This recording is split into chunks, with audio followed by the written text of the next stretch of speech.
Book 1 Section 6. When a man is tiring in London, Graham, there's no room for four in the van with all the merchandise. Benny and Zippy take it and me and Gore are left to stomp it, or hope for a taxi. This should be a glorious moment for us, a real Champions League scoop. Unfortunately, we can't really enjoy it as the adrenaline vacates our bodies.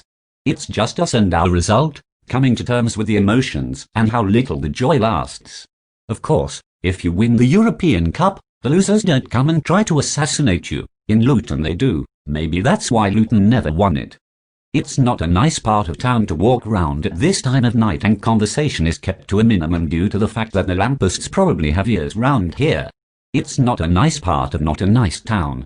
I shan't miss the old place too much. Luckily, a taxi appears and we're in. Then I realise what a lazy, sneaky shite Zippy is, as we have to stop off at Gore's first and then ours. Zippy is sitting there with a cup of tea, having been driven to his door, and waiting to take on the tiger for one last time. We've told him the PlayStation is not included in the luggage allowance. Cozy. Zippy can't see that he has done anything wrong, but I still ask. Now yes. Kettle's just boiled. Zippy's innocence is overwhelming. He continues, I didn't make you one 'cause I wasn't sure how long you'd be. If you'd had to walk then it would have been cold. Benny's taken the van out of town. Security measure. Graham Davis is coming in his taxi for us at 7 tomorrow. It'll be a squeeze down to London, but we'll shift all that in no time. Blinding score, eh? Zippy goes on. I'm still thinking about the tea. But if you know it takes me 25 minutes to get from there to here. If you make it after 15 it will be at a lovely, drinkable temperature when I arrive. Surely he won't have a response for that. Agreed. Though, it is quite feasible that you decide to wait for a taxi anyway. Once you wait for a bit you daren't give up 'cause one is guaranteed to go round the corner and you'll be furious. Then stubbornness sets in and you refuse to leave even though you know it's for the best. I just wanted to save you from more disappointment. That's his argument. I didn't make you a cup of tea to save you from more disappointment. Good to have friends, isn't it? I refuse to continue with this and proceed to make my own. He, inevitably, asks for a top-up, as I'm going anyway. It's gone 1, which means a maximum of 5 hours sleep. That's if I went straight to bed now. That's if I didn't have too much of Zippy's chemistry set in my veins. That's if I hadn't just lied to my parents, again. That's if I really thought things were really going to get any better. I take my tea to my room and survey the scant possessions that represent my life to this date. It's even more depressing when you have to stretch them to 20 kilos. I have packed and unpacked my favorite photo of Julia God knows how many times. At the moment it's in, but that doesn't mean it will go. I decide to put some music on to relax me and hopefully help me get some sleep. The last thing I want to do is get caught up in circle of no sleep, take something to get me through London, sell the gear, no energy to celebrate, take something to celebrate, drive to Scotland, can't do that in the van, take something to keep me alive till Scotland. By then, days will have passed and I will have created my own personal Greenland winter from which I will not escape till the spring. As I get into bed, I feel a yawn come on that is quite promising. Though as the light goes off and the head hits the pillow, the rascally toxins conspire to go on another scourge through my internal network, raping and pillaging my night. As sleep is futile, my mind wanders, trying to think of the happy moments that would make the film of my life. These are always pushed to one side as I realize that Julia was right, Mum was right, even the police were right. I'd had the chance to change but hadn't done it. Would I ever change? Probably not. So why do we call it the change, like it was some miraculous transformation? We are just going to do the same things in a place with a microclimate. The protection of the mountains which surround Marbella guarantee it reduce precipitation and more sunshine hours per capita than you can shake a stick at. Should you wish to shake a stick at meteorology? Jesus' toothpaste knows where that came from. I thought about crying, but it just felt like too much effort. Then I convinced myself that we have seen the last of Benny. He had organized the change and knew all the people there. He could do it alone, he didn't need us. He could also access the current account. Not easily, but it could surely be done, especially in Marbella. Stitched up by one of our own, and left to rot at Colvin's will. After cursing and condemning the decisions I have made and will make again, I realize that the clock is now near the 3rd hour of the morn. Angered by my failure to perform even one of the most simple human functions successfully, I drift off into an erratic and unrewarding slumber. Adamski has been chosen to inform me that it's 8 minutes past 6. Straight into the shower, I feel surprisingly good. This won't last. I dress without too much care and attention, but catching a glimpse in the mirror, realize that time has not been cruel to me. Maybe if I looked my age, I might act it. Maybe. 20 past 6. The demons would have to wait. I'm sure they will be better received on a terrace looking over the Med, with a cold glass of crisp, white wine in my hand. Pity we didn't sneak some from those idiots' wine cellar. I laugh to myself as I slide down the stairs, expecting to see Zippy on the couch cursing the bunkers and devising a new conspiracy theory on how Sony refused to allow people to unlock their true potential via their games, and how this lead to political complacency which meant the powers that be will continue to be. Could be that he's just shit. But no, Zippy is in the kitchen and the eggs are scrambled, the bacon is crispy and the toast is popping up. He's even given the butter 10 seconds in the microwave to enhance its spreadability. Zippy is loath to purchase easy spread butters as he doesn't trust them. Steaming tea sits on a table, but there is also a filtered coffee option. He apologizes for the lack of broadsheet press, citing the early time frame of our departure as culpable. On a day like today, a hearty breakfast is called for. Gouldy is going to look after the place for us while we are away, awaiting further instructions. Zippy informs me. I am quite pleased with this situation as Ian Gould is a trustworthy fellow who won't trash the place. Hopefully we will never need to see this hovel again, but you never know. Then I realized that he organized this before I got my mum involved, and Gouldy could send on a passport. I think about recriminating him for his selfishness, but in some ways I'm glad I was forced to build bridges. Maybe I will change after all. Soon. Couple of years. A ring at the bell lets us know that Gore is here. He hasn't slept due to a panic attack over the CD selection. He seems happy enough with it now. Though left a leather jacket behind to get 50 more examples of the finest recordings in popular musical history in. Strange how 4 out of every 5 songs he plays is a classic, and 5 out of 5 I play cause him to simply despair.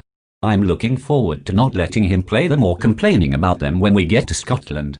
He's with Graham Davis and the pair of them kindly help us with a hearty matinee feast. After a few cracks of Fit for Kings, Condemned Men ate a hearty and best meal of the day, we are ready for the off.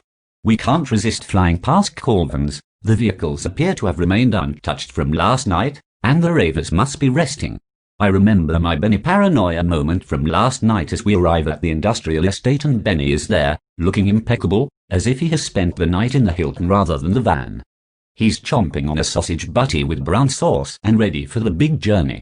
We hit Davis with 20 bills for a £4 fare and he says that the word is, Mum. We never expect the journey down to be a joyous affair, and today is no different.